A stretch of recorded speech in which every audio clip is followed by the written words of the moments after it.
Rumispindi ako sa bahay ng isang albularyo. Wala nang buhay ito. Ayon sa coroner's report, namatay ito dahil sa heart failure. Bago kunin yung walang buhay na katawan ng albularyo, nakita ko pag nakadilat ang mga mata nito. Nakahawak yung dalawang dugong kamay niya sa kanyang ulo. Nakabuka yung bibig na parang tumatawa. Hawang basang-basa ng laway ang kanyang baba at pantaas. Parang nakaranas ng isang milagro na nagbigay sa kanya ng paano ba may nilalarawan ito. Yung tipon sa party ka na orgasm at bago ka labasan, bigla na lang minto ang oras. Tanda ka na, kaya alam mo na yon. Ngunit, ang totoong dahilan kung bakit ka pumunta dito ay may nanloob ng mga armadong lalaki sa bahay na ito at dinukot yung pasyente ng albularyo. Minakakalat ng dugo sa sahig, kaya kinausap ko yung alalay ng albularyo. Sinabi niya na pasyente nila yung lalaking dinukot. Nakakaranas ako kasi ng hindi maipaliwanag ng pangyayari. Naikwento pa nga ng lalaki na nagpatingin na raw ito sa doktor at nung walang nangyari at tumala pa ang kanyang sitwasyon, humingi ito ng tulong sa isang pari. Pero hindi rin nagawa ng solusyon. Kaya suntok sa buwan kung masusolusyon daw ito ng albularyo. Nagbigay pa nga ng malaking pera. $. Kaya di na nagutubili yung albularyo. Hirap ni daw yung albularyo na malaman kung ano ang sandihin ang dinadala ng lalaki.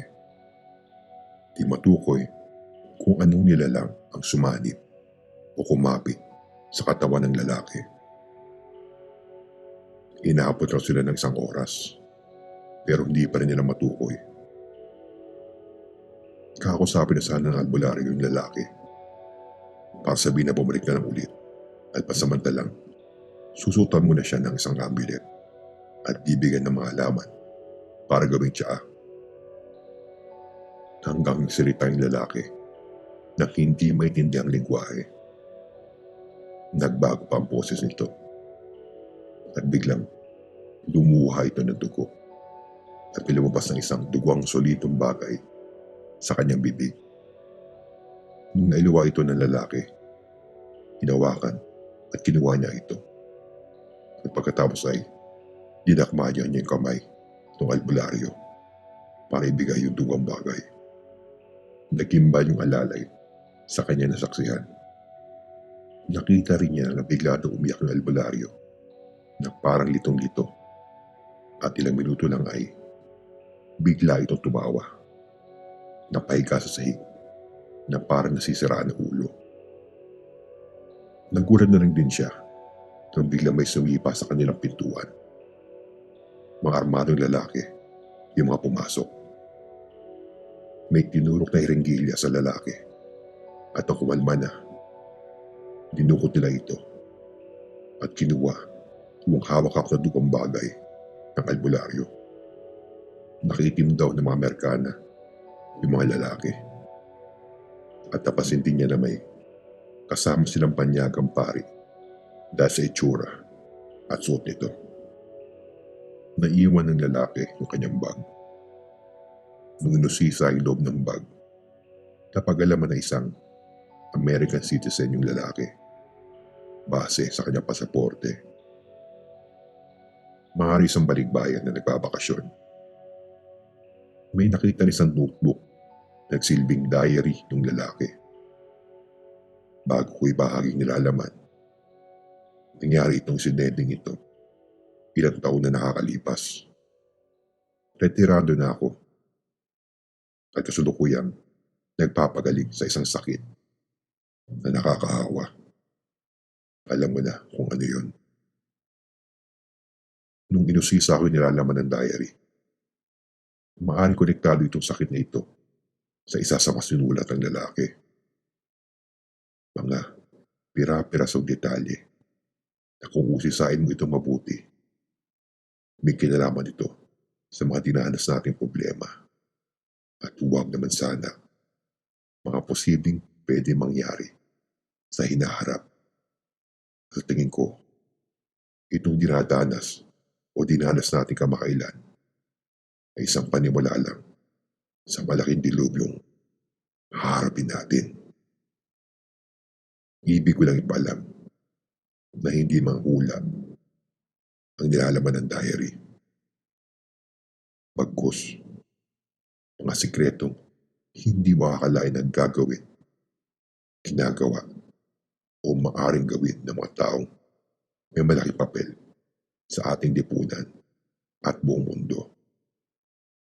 At mga taong maihahalin tulad ko sa isang bomba na pagsuminti ng PC nito. Ipagdasal na lang natin na hindi matuloy yung dilubyong gagawin nila sa buong sangkatauhan. Hindi masyadong binigyan ng pansin yung nilalaman ng diary. Nung panahong iniimbestiga namin yung pagdukot sa lalaki. Hanggang sa ngayon ay hindi pa rin natatagpuan. Kaya cold case na ito. Ginawang basihan lang yung diary noon sa posibleng mental illness ng lalaki o pagiging paranoid, schizophrenic niya. May nakita rin kasi mga prescripted drugs sa loob ng bag. Nagka-interest ko nilalaman ng diary. At bago may lagay ito sa archives, nagawa ko ito ng mga photocopies at sikretong tinago ito. Dahil paratam kong there's something deep down the rabbit hole. Kahit nakakagimbal yung malalaman, ayoko masabihan na isang paranoid o isang conspiracy theorist. At para sa aking kaligtasan, may mga parte sa diary na hindi ko babanggitin at panatiliing mga sikreto at huwag nang buksan pa. Ito ang mga nilalaman ng diary na sinaling ko sa Tagalog.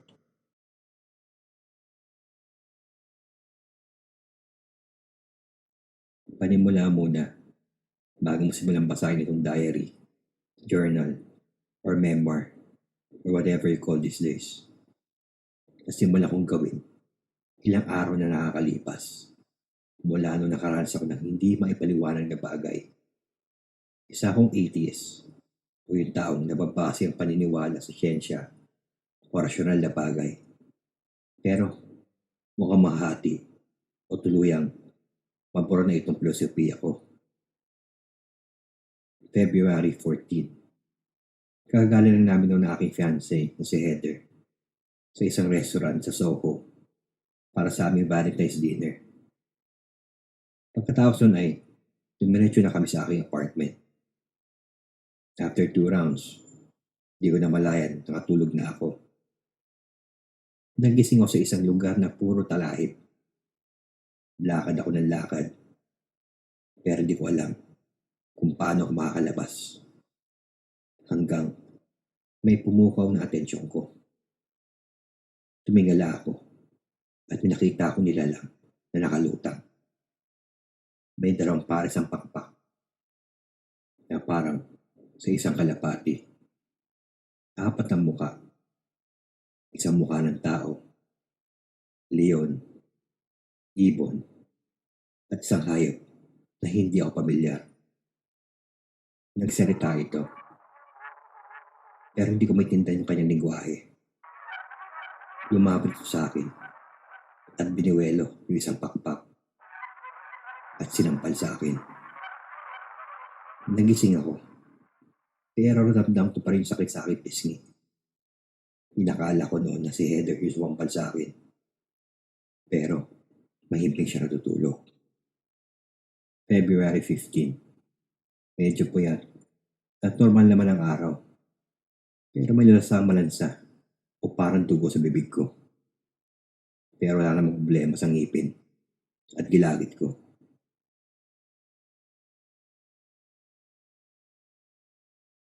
February 16. Nagising ako ng pasado alas 3 ng umaga. Nanaginip ako. Hindi ko alam kung maitutuloy ko itong panaginip. Nalipungatan ako dahil dami ko naririnig na nagdadasal, bubulong ng mga panalangin. Dumidiretso sa tenga ko, kakabingi. Pero tumayo na ako sa kama ko. Kusang nawala ito.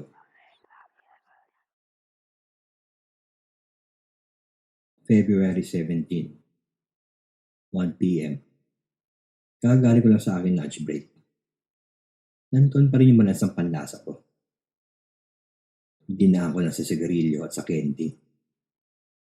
Sinimulan ko na gawin yung presentation ko para sa isang proposed project na ipipresenta ko sa susunod na linggo sa mga board of directors. Hanggang may lumapit sa work desk ko. Isang moke. Naka-tonsure haircut pa ito. Yung kalbong tuktok o bunbunan, pero natitirang buhok ito, paikot, wala sa taas ng noo nito hanggang sa likod. Yung itsura niya ay yung tipong mga pari ng mga medieval age. Balbasarado, pero malasanto, o maamoy yung mukha. Nagulat ako dahil hindi ko inasahan na may lalapit sa akin na napaka-unusual na tao. Pero yung mga kapusin ko, parang hindi siya nakikita. Ngumiti siya sa akin, kaya binati ko ito at tinanong, "Hi, father or brother? Anyways, how may I help you?" Nagsalita ito ng hindi maintindiang lingwahe. Binuka niya yung dalawang kamay niya. Nagulat ako dahil may butas yung dalawang palad niya. Duguan ito. Lalo akong nakimbal noong lumuha ito ng dugo. At nung ilalapatan niya yung dalawang kamay niya sa ulo ko, napasigaw ako at napahiga sa sahig. February 17, 8 p.m. Nagising ako sa isang hospital bed. Nandoon si Johnny, kaopisina ko, at magiging best man ko sa aking kasal, at si Heather. Tinanong nila ako anong nangyari sa akin dahil bigla lang daw ako sumigaw, lumapa sa sahig at nanginginig. Parang may kinakatakutan daw ako. Ang taas din daw na lagnat ko noong dinala ako sa ospital. Sasabi ko na sana sa dalawa yung nasaksihan ko. Pero maigi na ilihim ko na lang at dinahilan na maaring sa taas ng litat ko ito. Kaya nakakita ko ng ganung bagay. Ayokong isipin nila na nasisiraan ako ng ulo. Lalo na ikakasal na ako at palapit na yung presentation ko na kung papalarin, maaring susi ko sa aking promotion.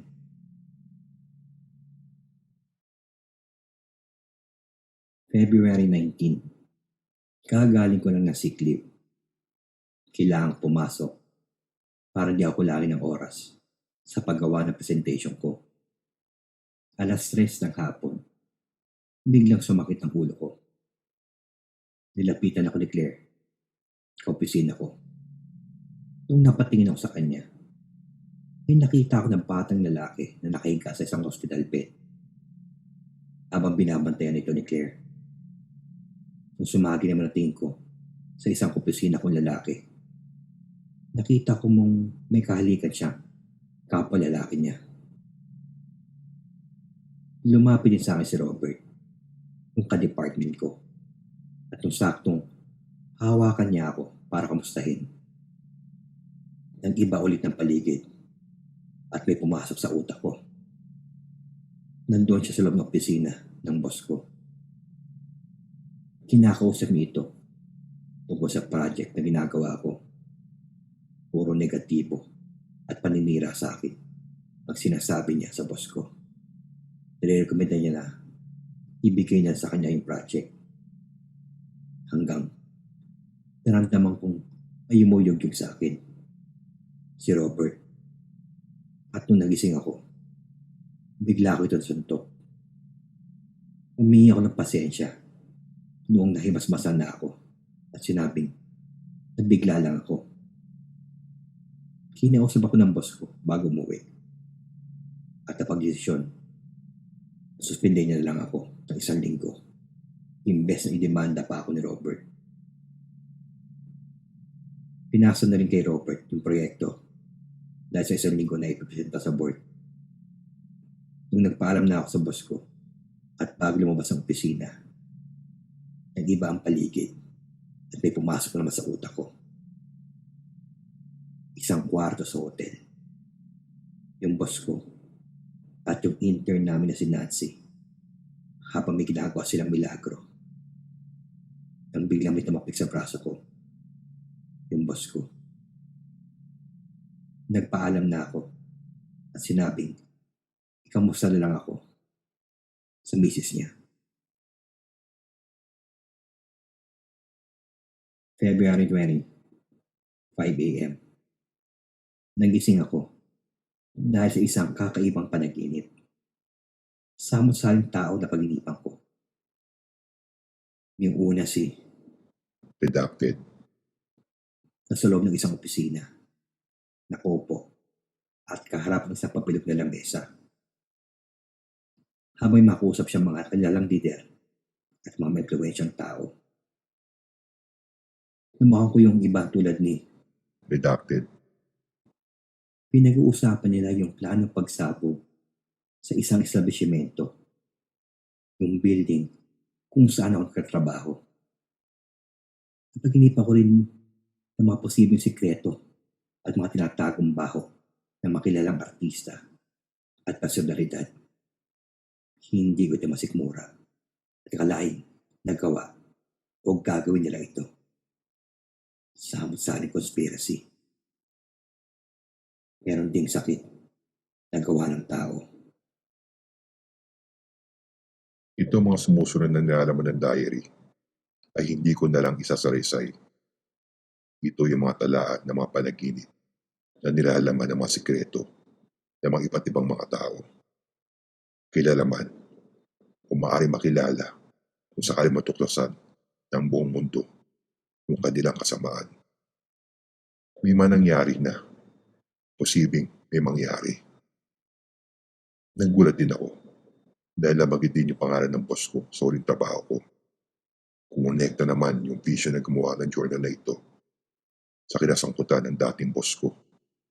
Ito yung pagprotekta niya sa isang malaking sindikato ng droga.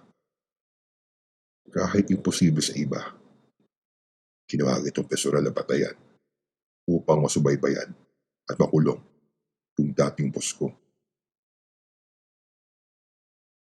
February 23, napag-desisyon ko na magpatingin sa isang espesyalista.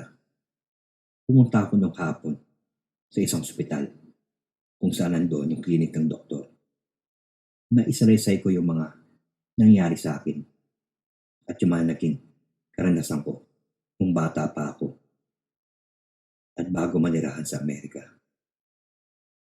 Sarapan ko mismo, pinantay mga kawatan yung tatay ko kung 10 taong pa lang ako. Nakaranasin ang pagmamalupit sa aking stepfather at yung mga pangungutya ng mga ibang tao nung tumira na ako sa Amerika. Sinabi ng doktor na maaaring PTSD ito at niresetahan niya ako ng mga gamot. Nakasulubong ko sa ospital si Claire. Sinamusta ko ito at tinanong kung bakit siya nandito. Inamin ko sa kanya na nagpatingin ako sa psychiatrist. Kinamusta niya ako at sinabing ilihim na lang namin kung bakit siya nandito. Kasalukuyang nasa ospital ang kanyang anak dahil sa leukemia. Bawas sa kumpanya na pinapasukan ko ng mga babaeng empleyado may mga anak. Hindi ko alam ang dahilan. Pero nangako kami sa isa't isa na isisikreto namin ito. Binisita ko yung anak ni Claire. Ngumiti itong nung nakita ako. Nabahan ko ang kanyang noo at kinamusta. Sinabi ko sa anak ni Claire na may sakit din ako at konting tulog na lang ay gagaling din kami. February 26. Mukhang gumana naman yung gamot at nakatulog ako na mahimbing ng 2 araw hanggang na nagkirip na naman ako. Mandilim ang paligid nang biglang lumitaw si Heather. Nilapitan ako at nilalikan ako sa pisngi. Nakaranas ako ng hirap sa paghinga. Nang bigla na lang nagbago ang paligid. Isang disyerto. May mga aninong hawak-hawak ako habang nilalapat at tinatali ang katawan ko. Isang mahabang kahoy. May naririnig din ako mga umiiyak hanggang tinaas yung 2 kamay ko at tinaparan ng malaking pako yung isang palad ko at sabay pokpok ng martilyo ng isang anino. Ramdam na ramdam ko yung sakit sa pagpasok ng pako sa palad ko.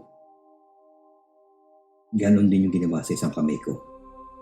Pagkatapos naman ay inagdikit yung 2 pako, sabay pokpok at tusok ng isang malaki at matulis sa pako.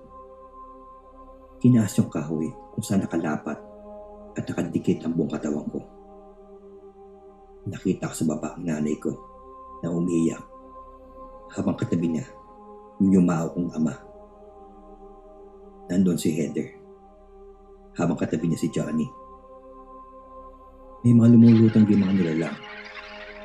Ang mga itsura nila ay tulad din sa unang panaginip ko at isang malaking mata na may 6 na pakpak. Nung tumingin ako sa baba, may nakita ko isang batang lalaki. Isang pamilyar na mukha. Ako ito, nung bago mamatay ang tatay ko. Lumutang ito at tumarap sa akin. Ngumiti at nagsalita ito. Di ko maintindihan ang kanyang lingwahe at bawat bigkas niya ay parang matulis na bagay na tumutusok sa magkabilang tenga ko. Nagising ako habang hinahabol ko ang aking hininga. Nagulat ako nung nakita kong puro dugo yung kama ko. Mga dugong nanggagaling sa palad ko at sa aking mga paa. May bigla rin bumara sa lalamunan ko. Hindi ako makahinga. Nung inuluwa ko ito, isa itong dugong laman. Nahulog ako sa kama ko at kusa akong lumuhod sa sahig nang parang may nagpapagalaw sa akin. Tumaas yung 2 kamay ko at lumingon yung ulo ko sa itaas. At may isang nilalang na nagpakita. Hirap na hirap akong ilarawan ang itsura nito. Walang salita sa diksyonaryo na pwedeng gamitin upang isalarawan ang nilalang. May mga likidong ding tumutulo sa mata ko. Nang pumatak ito sa sahig, napag-alaman ko na tugo ito.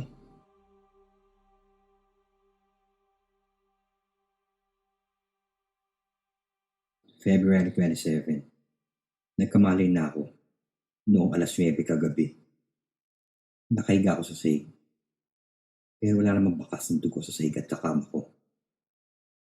Hanggang napansin ko na may marka o sugat, yung 2 palad at mga paa ko. Sandamukal din yung mga voice messages sa aking telepono. Galing lahat kay Heather at Johnny. Pero sila nag-aalala sa akin at nakiusap na mag-return call ako. Tinawagan ko yung 2 at sinabing maayos naman ako. Pumunta rin ako sa simbahan para magpasakali at sa tingin ko hindi na ako gagaling sa pamamagitan ng siyensya o rasyonal na pamamaraan.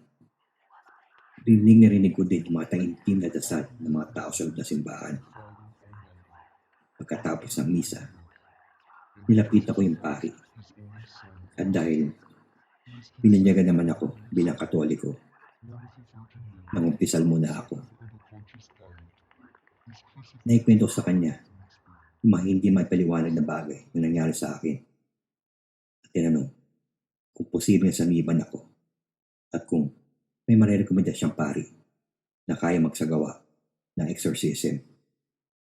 Sinabi ng pari na kakaiba yung nararanasan ko kumpara sa mga taong lehitimo na sanliban.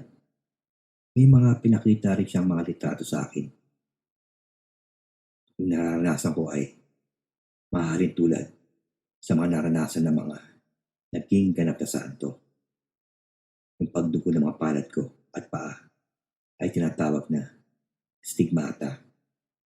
Pero para makasigurado, nag-alok yung pari na pwede niya ako puntahan sa susunod na araw. Kasama yung isang pari na nakilala niya. Nagpapasalamat ako sa pari at inasahang mapupuntahan niya ako sa susunod na araw. February 28, isang voice message na natanggap ko kay Claire. Kinamusta ako nang biglang umiyak ito. Natutuwa siya na isa-isang mirakulo. Gumaling ang anak niya at nagpapasalamat siya sa akin. Natuwa ako, pero nagtataka ako kung bakit siya nagpapasalamat sa akin. Sinabi daw ng kanyang anak na isa akong anghel at ako daw ang nagpagaling sa kanya. February 29. Pumunta dito isang pari na nakausap ko ng isang araw. Kasama pa ang isang pari. Naisalaysay ko ulit yung nangyari sa akin habang binuksan nila yung kanilang tape recorder. Inamin ko rin na atheist ako at kinonsulta ko rin yung kalagayan ko sa isang doktor dahil naniniwala ko nung una na maaring ipaliwanag ang siyensya dito at sa kasamang palad, maaring may problema rin ako sa aking mental health. Ngunit, nung nakaranas ako ng maaaring tulad sa isang stigmata, lumapit na ako sa kanila. Pinakita ko rin yung mga marka sa aking mga palad at paa. Nakinig naman yung dalawang pari. Kinausap na parang sa pamamaraan din ng isang psychiatrist. Sinabihan ako ng isang pari na maaring self-infliction yung ginawa ko. Maaring nag-manifest nung nakaranas ako ng hallucination. Kaya sinabihan ako na pwede sila magrekomenda ng espesyalista na titingin sa akin. Hanggang nakaranas ako ng paghahapdi sa aking mga mata at biglang may lumabas sa mata ko. Dugo. Laking gulat ng dalawang pari nung nakita nila ako. Nakaranas rin ako ng paninikip sa aking lalamunan. Nang biglang may lumabas na boses sa bibig ko. Mga hindi maintindiang lingwahe. Napatayo yung isang pari at yung isa naman ay may sinusulat sa kanyang maliit ng dulito na parang naiintindihan nila yung sinasabi ko. Pinilit ko magsalita pero iba yung lumalabas sa bibig ko hanggang naging Ingles yung lingwahe na lumalabas sa bibig ko. Nagmisula akong puppet may nagpapagalaw sa akin. Pinanggit ko yung mga pangalan ng iba't ibang pari, opisyal ng simbahan, at bawat bigkas ng pangalan ay may katumbas na sikreto mula na isang kardinal na nangangalang Redacted. Nadya ako na hindi babanggitin yung mga detaling ito. Nagsasaad ng iba't ibang pangalan ng mga pari at mga kasapi na simbahan. Nakasaad din dito yung quote-unquote dirty secrets ng mga taong sinaad ng mayakdak. lumapit sa akin isang pari at may pinahid siya sa akin noo. Parang ako napunutan ng tinik at hingal na hingal ako nung pagkatapos kong maisaad yung mga pangalan at iba pang mga detalye at nung kusa na akong nakapagsalita base sa aking isipan. Subalit, napahinto yung isang pari at bigla itong umiyak at lumuhod. Tumingin ito sa itaas habang nakadikit ang kanyang palad. Parang mamakawa ito at ilang sandali lang ay napahiga ito sa sahig Nanginginig ito na parang inaatake ng epilepsy. Kinarga namin siya at sinakay sa aking kotse at dumiretso sa kalapit na ospital. March 2. Hindi na ako nakapasok sa trabaho. Doon ako natulog sa ospital para mabantayan yung pari. Bigla na kasi nawala yung isang kasamahan niya. Sa kasamang palad, mukhang nakomatos pa yung pari. Nagulat na lang ako dahil bumalik yung isang pari at may makasama na siya. Kinausap ako nito at biglang hinawakan ako isang lalaki at pinipilit ako isakay sa dala nilang kotse. Nasigo ko siya sa mukha at nakatakas ako. Sabay pasok sa aking kotse. Pakiramdam ko na naisumbong ako dahil sa nangyari noong isang araw nung nasabi ko yung mga iba't ibang pangalan ng mga pari at mga opisyal. Hindi ko alam ang gagawin ko. Nung bumalik ako sa apartment ko, magulo yung paligid. Nakakalat din yung magamit ko. Buti na lang, hindi nakuha yung pasaporte ko. At itong diary, na hawak ko ngayon. Nag-withdraw na ako ng malaking pera. Kumuha ng damit. At iniwan ang aking apartment. Mukhang sa motel muna ako patutulog.